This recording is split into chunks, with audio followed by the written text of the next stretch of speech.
அரங்கத்தில் இருக்கும் அனைவருக்கும் இறைவன் புறத்திலிருந்து சாந்தியும் சமாதானம் உண்டாகட்டும். மேடைகள்லேயே மிக கடினமான மேடை என்னென்னா, எனக்கு என்னுடைய வாழ்க்கையில் ஒரு தலைப்பை கொடுத்து அந்த தலைப்பில் பேசுவது. அதில் நான் ஒரு தேர்ந்தெடுத்த ஒரு ஆள் கிடையாது. அப்படியே பொதுவான ஒரு விஷயங்களை பேசிட்டு போகிறதுல தான் எனக்கு பழக்கப்பட்டது. ரெண்டாவது, இந்த மாதிரியான இலக்கிய அல்லது எழுத்தாளர்கள் நிகழ்ந்து உட்கார்ந்துருக்கிற மேடை, அது ரொம்ப ஒரு கடினமான ஒரு மேடை. அதனால தான் சுப்பிரமணிய சிவா என்னை பக்கத்தில் உட்காந்து கிண்டல் அடிச்சுக்கிட்டே இருக்கார், நீங்கள் என்ன சொல்ல போகிறீங்கன்னு. அதுக்கு காரணம், படிப்பின் மீது எனக்கு சிறு வயதிலிருந்தே நான் பல மேடைகளில் சொல்லியிருக்கேன். தாரே ஜமீன் பர் படத்தில் வர்ற அந்த சிறுவனுடைய இன்னொரு வெர்ஷன் தான் நான். அந்த புத்தகத்தை பார்க்கும்போதே நமக்கு ஒரு பதட்டம் வரும். பள்ளிக்கூடம் திங்கக்கிழமை காலையில் வந்துட்டாலே காய்ச்சல் வந்துடும்.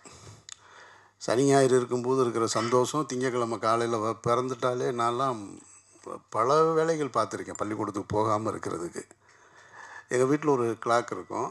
அப்போல்லாம் இலங்கை வானொலி இருக்கும். அதில் தான் டைம் இருக்கும். அந்த டயத்தை கனெக்ட் பண்ணி தான் ஒரு பக்கம் பாட்டு ஓடிக்கிட்டு இருக்கோம். நாங்கள் 6 பேர் உள்ள குடும்பத்தில் எங்கள் அம்மா ஒரு பக்கம் எல்லோரையும் கிளப்பி விட்டுக்கிட்டே இருப்பாங்க ஸ்கூலுக்கு. இந்த ஒரு கட்டத்தில் 10 மணியோட பாடல் முடிஞ்சிடும். அப்போ அதோடு நின்றோம். அதுக்கப்புறமா வேறு இதுக்கு போயிடுவேன். 10 மணி வரைக்கும் பாட்டு ஓடிக்கிட்டு இருக்கும். எனக்கு வீட்டிலேருந்து கொஞ்சம் தூரம் அப்படி போனவுடனே ஒரு 200 மீட்ரு ஆமாம் அவ்வளோதான் ஒரு ஸ்கூல். அங்கே தான் படிச்சுட்டு இருந்தேன். நான் என்ன செய்வேன்னா, ஒரு கிளாக் இருக்கும். எங்கள் அம்மா கிச்சனில் வேலை செய்யும்போது நான் வேகமாக ஓடி போய் அந்த கிளாக்கில் இருந்து 10:09:55 இருந்துச்சுன்னு சொன்னால் அதை அப்படியே 10:10க்கு நகட்டி முள்ளை நகட்டிட்டு இறங்கிடுவேன். நான் 5 நிமிஷத்தில் போயிடலாம் நான் ஸ்கூலுக்கு. 10:10க்கு போய்ட்டு அப்படியே பாத்ரூம்குள்ளே போய்ட்டு அப்படி இப்படியே சுற்றிட்டு வருவேன். அது ஒரு 10:20க்கு வந்திருக்கும். அப்படியே நானாக ஒரு ஷாக்கிங் ஆவேன். நானே அந்த கிளாக்கை பார்த்துட்டு ஐயோன்னு ஒரு சவுண்டு ஒன்று கொடுப்பேன். எங்கள் அம்மா அப்படி பார்ப்பேன், என்னன்னு. ஐயோ 10:20 ஆச்சு, இன்றைக்கி காலையில் 9:50க்குலாம் வர சொன்னாங்க, இப்போ போனால் ஆப்ஷன் போட்டிருப்பாங்களே அப்படின்னு. அப்படி எங்கள் அம்மா மேலே எங்களையும் பார்ப்பாங்க. இப்போ தானே உள்ளே போனது மாதிரி இருந்துச்சு, இதுக்குள்ளே எப்படி இவ்வளோ நேரம் ஓடிச்சு அப்படின்னு. அப்படியே அன்றைக்கி அரை நாள் மட்டம் போட்டுருவேன். மட்டம் போட்டுட்டு அடுத்த அரை நாள் மத்தியானம் உடனே என்ன செய்வேன்னா, இப்போ அதுக்குள்ளே அந்த அரை நாளுக்குள்ளே திட்டம் போட்டுருவேன் நான், அடுத்து எங்கே போகலாம் அப்படின்னு. சரி, கல்பனா தேட்டரா, சிந்தாமணி தேட்டரா, எது நியூ சினிமாவா, ஏதோ ஒன்று பிளான் போட்டு மத்தியானம் ஸ்கூலுக்கு கண்டிப்பாக போயே ஆகணும் அப்படின்ட்டு பையை தூக்கிட்டு கிளம்பிடுவேன். இப்போ அதுக்கப்புறமா அந்த முள்ளை திரும்பவும் பழைய அந்த 10 நிமிஷம் ரிவர்ஸில் கொண்டு வந்து வச்சுட்டு போயிடுவேன் நான். அப்போது படிப்போடு எனக்கு இருந்த அந்த ஒரு பதட்டம் தான் புத்தகங்கள் படிக்கிறதுலேருந்து ரொம்ப தூரமாக ஆக்கினது. ஆனால் இந்த மேடைக்கு வந்ததுக்கு காரணம் அந்த புத்தகம் இல்லை, அதுக்கு அந்த புத்தகத்தை எழுதிய நபர் தான் இந்த மேடைக்கு என்னை கூட்டிகிட்டு வந்திருக்காரு. புத்தகம் என்னை அழைச்சிட்டு வரல. சரி, ஏன் அவருக்காக நான் வரேன் அப்படின்னா,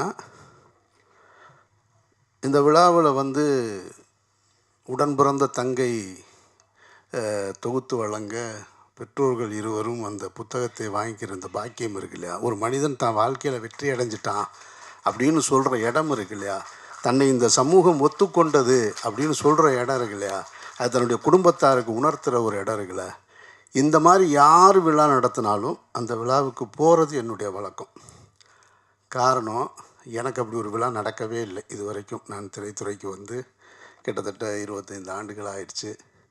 என்னுடைய திரைப்படங்கள் எதுவும் மௌனம் பேசியதாக இருக்கட்டும், ராமா இருக்கட்டும், பருத்திவீரன் வெற்றியாக இருக்கட்டும், எந்த படத்திற்கும் ஒரு வெற்றி விழான்னு ஒன்று நடத்தினதே கிடையாது. என்னுடைய திரைப்படங்களில் இசை வெளியீட்டு விழாவுக்கும் என்னுடைய குடும்பத்தார்கள் யாருமே வந்ததே கிடையாது.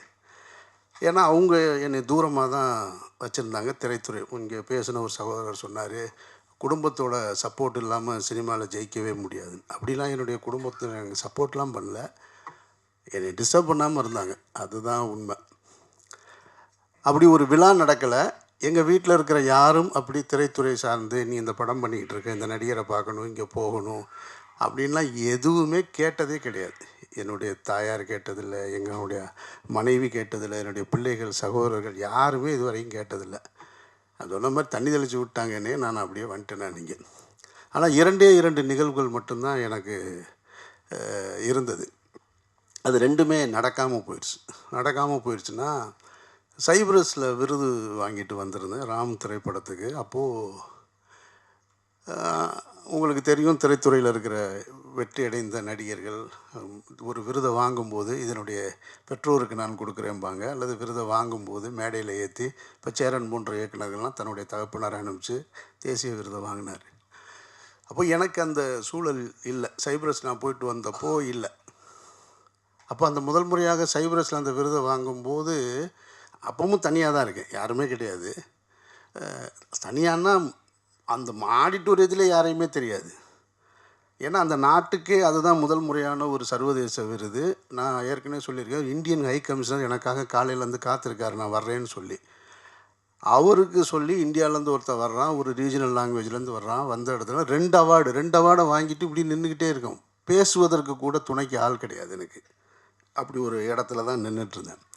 அப்போ எங்கள் அம்மாக்கிட்ட மனசுக்குள்ளே ஒன்று இருந்தது. சரி, அடுத்து பருத்தி வீரன் திரைப்படம் எடுத்துக்கிட்டு இருக்கும்போது மனசுக்குள்ளே இருந்தது, இந்த படத்துக்கு ஒரு விருது கிடைக்கும்போது எங்கள் அம்மாவை கூட்டிகிட்டு போய் நான் உறுதியாக நம்பினேன். நான் ஸ்டேட் அவார்டு இந்த படத்துக்கு நான் வாங்கிடுவேன் அப்படின்ற நம்பிக்கை இருந்தது. ஆனால் துரதிருஷ்டவதமாக அன்றைய காலகட்டத்தில் இருந்த அரசியலில் பருத்தி வீரன் திரைப்படத்துக்கு எனக்கு ஸ்டேட் அவார்டு கொடுக்கலை. சிறந்த படம், சிறந்த நாயகன், நாயகி, இசையமைப்பாளர், குணச்சித்திர நடிகர், சிறந்த படம் எல்லாம் இருக்குது. இயக்குனருக்குமான விருதை மட்டும் வேற ஒருத்தருக்கு கொடுத்தாங்க. அதில் ஒரு அரசியல் அன்றைக்கி நடந்தது. அதனால் எங்கள் அம்மாவை கூட்டிகிட்டு போக முடியலை. அது ஒன்று முடிஞ்சிருச்சு. சரி, என்னுடைய மனைவி என்கிட்ட ஏதாவது கேட்டிருக்காளா அப்படின்னா, அவள் ஒன்று தான் கேட்டிருக்கா. எந்த நடிகரை நான் இது வரைக்கும் பார்க்கணுன்னு சொல்லி என்கிட்ட கேட்டதே இல்லை. அவர் கமலஹாசனை பார்க்கணும், ரஜினிகாந்தை பார்க்கணும், அன்றைக்கி உச்சத்தில் இருந்த, அல்லது விஜய் சார் பார்க்கணும், அஜித் சார் பார்க்கணும் அப்படிலாம் சொன்னதில்லை. படம் பருத்தி வீரன் எடுத்துகிட்டு இருக்கும்போது அவள் ஒரு நாள் கேட்குறா, எனக்கு ஒரே ஒரு நாள் சிவகுமார் சாரை பார்க்க கூப்பிட்டு போகிறீங்களா நீங்கள் அப்படின்னு. எனக்கு ரொம்ப நெருக்கமான ஒரு உறவு அவர். அவள் கேட்ட உடனே, எதுக்கிட்டே அவரை பார்த்து என்ன பண்ண போகிறேன்னு. இல்லை சும்மா சிவகுமார் சார் மட்டும் என்னைக்காவது பார்க்கலான் இருக்கு, ஒரு நாள் கூட்டிகிட்டு போங்க அப்படின்னு. நான் என்ன நினைக்கிறேன்னா, சரி படம் முடிஞ்ச உடனே கூட்டிகிட்டு போவோம் அப்படின்னு நினச்சிட்டு படம் முடிகிற வரைக்கும் காத்திருந்தா படம் முடியும் போது நடந்தது தான் அந்த சமூகத்துக்கே தெரியுமே. இன்றைக்கி வரைக்கும் அதை நான் சொல்லவே இல்லை அவர்கிட்ட. சிவகுமார் சார்கிட்ட என் மனைவி உங்களை பார்க்கணுன்னு ஆசைப்பட்டான்ற தகவலை சொன்னதே கிடையாது. அப்போ இதெல்லாம் என் மைண்டில் இருக்குது. அதனால தான் யாராவது தன்னுடைய உறவுகளோட நான் ஒரு ஆளாக இருக்கேன்னு நிற்கணுங்கும் போது அவங்க பக்கத்தில் நிற்க வேண்டியது என்னுடைய கடமைன்னு நினைக்கிறேன். நான் ஒரு ஸ்பீக்கர் தான். வேறு என்ன ஒரு மனிதன் இங்கே என்ன வெற்றி அடைஞ்சிட முடியும்? வேறு என்ன, எது வெற்றி, எது சந்தோஷம் அப்படின்னு கேட்டால் ஒவ்வொருத்தருக்கு ஒவ்வொன்று இருக்குது. அப்போது இந்த மாதிரியான மேடைகளுக்கு வர்றதுக்கு காரணம் அதுதான். சரி, என்ன பேச போகிறோம் அப்படின்னா, எப்பயுமே கடைசியாக பேச விடுவாங்க, அது நல்லா தெரியும். சரி, இருக்கிற எல்லோரும் பேசி முடிச்சிட்டாங்கன்னா அதுலேருந்து அங்கங்கே கொஞ்சம் எடுத்துக்கலாம் அப்படின்னு சொல்லிட்டு உட்காந்துருக்கேன்.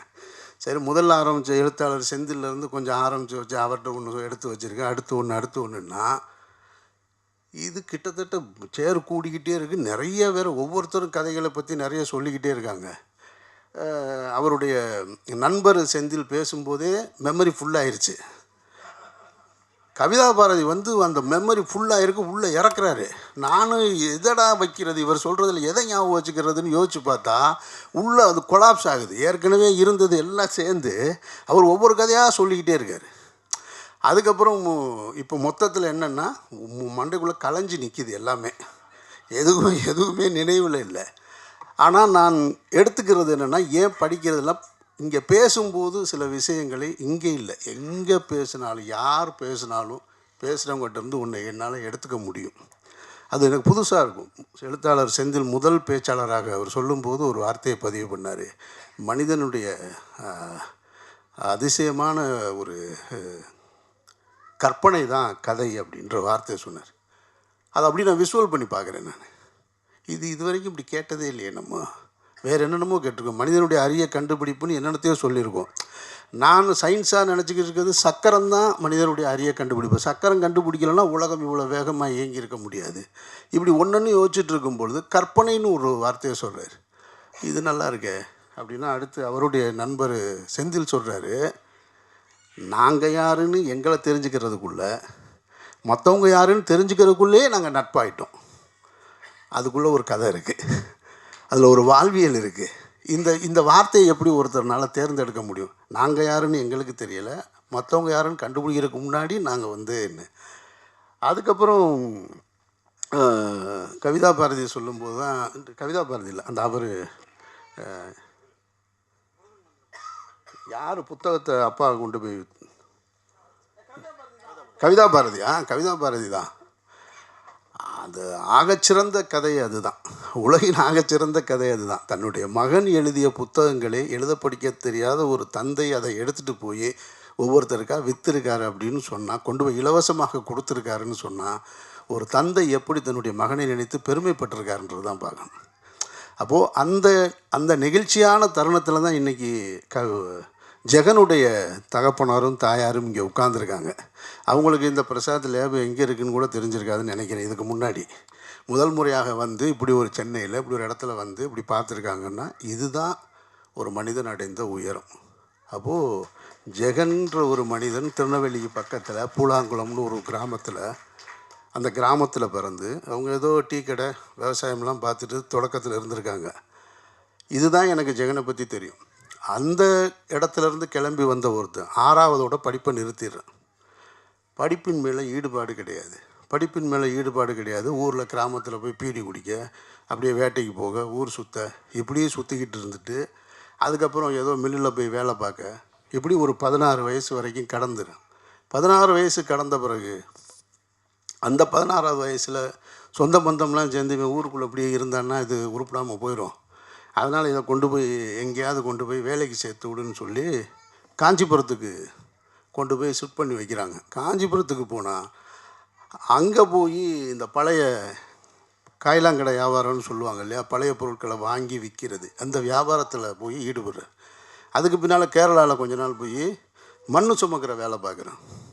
மண் சுமந்துட்டு வர்ற வேலை பார்த்துட்டு வரேன். திருப்பி திருச்சியில் போய் பாத்திர வியாபாரம் பார்க்குறாரு, தெருவாக போய். இப்படி ஒவ்வொரு இடமா போய் இந்த மாதிரியான வேலைகளெல்லாம் பார்த்துட்டு, இந்த காலகட்டத்தில் தான் இந்த பழைய பொருட்களை வாங்கும்போது வாங்கக்கூடிய புத்தகங்களை வாங்கி எடைக்கு வாங்கி போடுவோம் இல்லையா, அதில் ஏற்பட்ட வாசிப்பு பழக்கம்தான் அவர் இங்கே கொண்டு உட்கார வச்சுருக்கு. அந்த புத்தகங்களை வாங்கி அதை படித்து அதிலிருந்து கொஞ்சம் கொஞ்சமாக அதுக்கிடையில் ஐயா வழியில் நுழைஞ்ச உடனே அது ஒரு முற்போக்கு சிந்தனையான ஒரு ஏகை இறைவருக்கு ஆமாம், ஏக இறைவனை வணங்குகிற ஒரு கூட்டம், அது இடதுசாரி சிந்தனை உள்ள ஒரு ஆன்மீக குழு. அது அங்கே தான் இவர் நிறைய எனக்கு இவரோட ஸ்டேட்டஸில் நான் பார்த்துட்டே இருப்பேன். ஜெகனை ஏதாவது போட்டுகிட்டே இருப்பார்.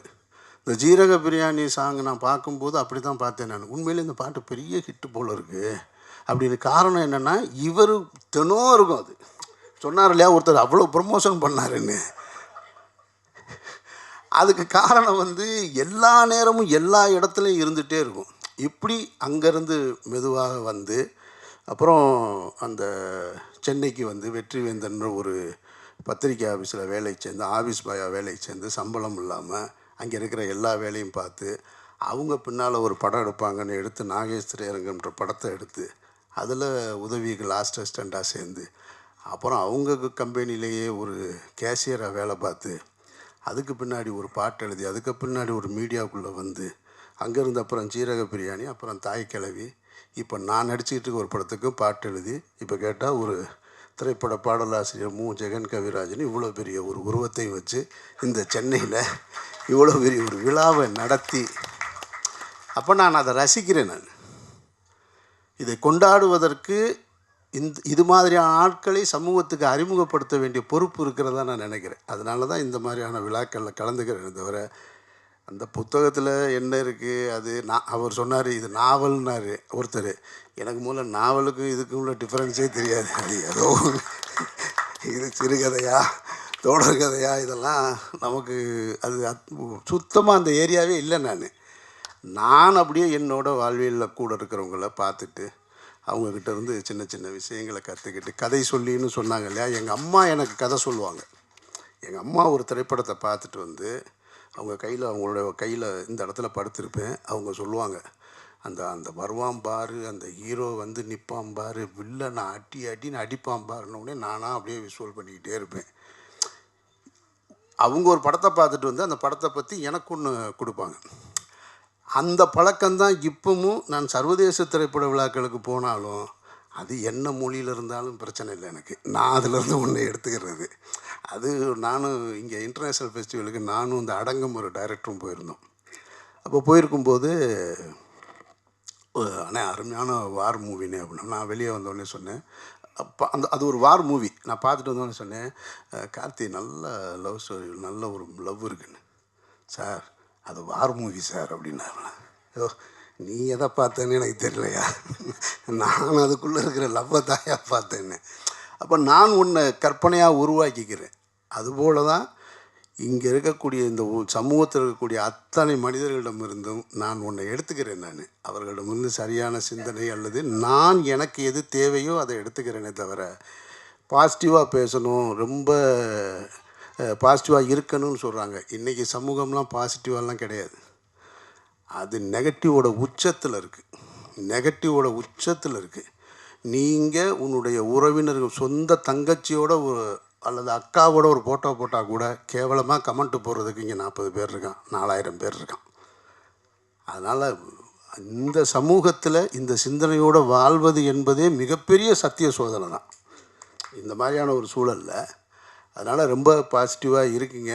அதுக்காக உங்களுடைய சிந்தனைக்கும் உங்களுடைய எண்ணத்துக்கும் நீங்கள் சந்தித்த மனிதர்களையும் அல்லது உங்களுடைய வட்டார கதைகளையும் எடுத்துகிட்டு வந்து இந்த இடத்துக்கு வந்ததுக்கு உங்களுக்கு என்னுடைய வாழ்த்துக்களும் நன்றியும். உங்களுடைய உயரம் இது மட்டும் இல்லை. அவர் ஒரு முறை சொன்னார், ஆனால் சார் நான் வந்து இந்த இடத்துல இருந்து எங்கூட ஒரு படத்தில் நடிச்சிருக்காரு, நான் இவ்வளோ இதுவே பெருசு சார் அப்படின்னாரு.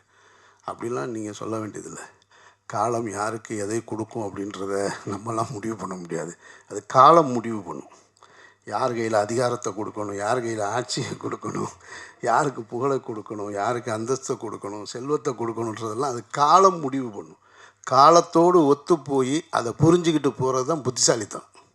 அதை அப்படியே புரிஞ்சுக்கணும். ஓ காலம் இந்த பாடத்தை நமக்கு நடத்திருக்கா. நம்ம விரும்பினதெல்லாம் நடக்கணுன்ற அவசியம் இல்லை, விரும்பினது எதுவுமே நடக்கணுன்ற அவசியம் இல்லை. அப்போ இந்த மேடையில் இத்தனை பேர் எழுத்தாளர்களாக சிந்தனையாளர்களாக இருக்கும் பொழுது அந்த எழுத்துக்கும் எனக்கும் தொடர்புள்ளாத நடுவில் இருக்கிற நான் தலைமை உரை ஆற்றுவது போல தான் இந்த சமூகமும் அப்படி தான் இருக்கும். கார்த்தி சிரிக்கிறாப்புல. ஆமாம், கைதட்ட வேற சொல்கிறாரு. கார்த்தி தான் இந்த விழாவின் நாயகன், இதுக்கு காரணம்னாப்புல. கார்த்திக்கு இன்னொரு பேர் இருக்குது, கான்ட்ரவர்சி கார்த்தின்னு. ஆமாம், எனக்கு என்னென்னா இந்த நிகழ்ச்சியில் ஏன் பிரச்சனை என்னென்னா, இந்த ஒரு பக்கம் லேட்டாகிக்கிட்டே இருக்குது. லேட்டாக இந்த உதயகீதம் திரைப்படம் நினைவு இருக்குன்னு நினைக்கிறேன், ரங்கராஜ் சார் படம். ஓப்பனிங் வந்து மோகன் வந்து ஒரு ஸ்டேஜில் பாட்டு பாடிட்டுருப்பார், உதயகீதம் தானே. அந்த படத்தில் பாடி முடிக்கும்போது அந்த அரங்கத்துக்குள்ளே ஒவ்வொரு போலீஸாக உள்ளே வருவாங்க. ஏன்னா பாடி முடித்தோடனே அரெஸ்ட் பண்ணிட்டு போகிறதுக்கு. அதுதான் அந்த ட்விஸ்ட்டு அந்த படத்தில் ஓப்பனிங் சீனு. அந்த மாதிரி நிகழ்ச்சி தொடங்கும்போது இல்லாத சில பத்திரிக்கையாளர்கள் போக போக போக இந்த ரைட் சைடு ஏறிக்கிட்டே இருக்காங்க பூரா நம்ம டீமு. இது பூரா எனக்கு வந்து அந்த போலீஸ் ஞாபகம் வருது. இதை முடிச்சுட்டு வெளியில் ஒரு மைக் செட் இருக்குமே, அங்கே போய் சந்திச்சுட்டு போகிறதுக்கான தொடக்கம் மாதிரி தெரியுது. அதானா? அதனால் எதுவாக இருந்தாலும் இப்படி ஒரு நல்ல நிகழ்வு. 2.5 மணி நேரம் ஒரு படமே பார்க்க முடியாது உட்காந்து. டாக்டர் என்ன சொல்கிறாருன்னா, நீங்கள் 40 வயசு 50 வயசு ஆயிடுச்சுனாக்க 1 மணி நேரத்துக்கு ஒரு எந்திரிச்சு அங்கிட்டு போங்கன்றான். அதனால் நீங்கள் 2.5 மணி நேரம் ஒரு புத்தக வெளியீட்டு விழாவில் ஃபோனையும் பார்க்காம எதுவும் பார்க்காம உட்கார்றது ரொம்ப கஷ்டம். அப்போ ஏதோ ஒரு உங்களுடைய ஆன்மீக நம்பிக்கையோ அல்லது உங்களுடைய நேர்மறையான சிந்தனையோ அல்லது உங்களுடைய பெற்றோர்களுடைய ஆசீர்வாதமோ இறைவனுடைய ஆசீர்வாதமோ ஏதோ ஒன்று இந்த நிகழ்ச்சி அழகாக ஒழுங்குபடுத்தியிருக்கு அப்படின்னு நான் நினைக்கிறேன். வாழ்த்துக்கள் ஜெகன், உங்களுடைய பயணம் தொடரட்டும், வெற்றியடையட்டும். நன்றி.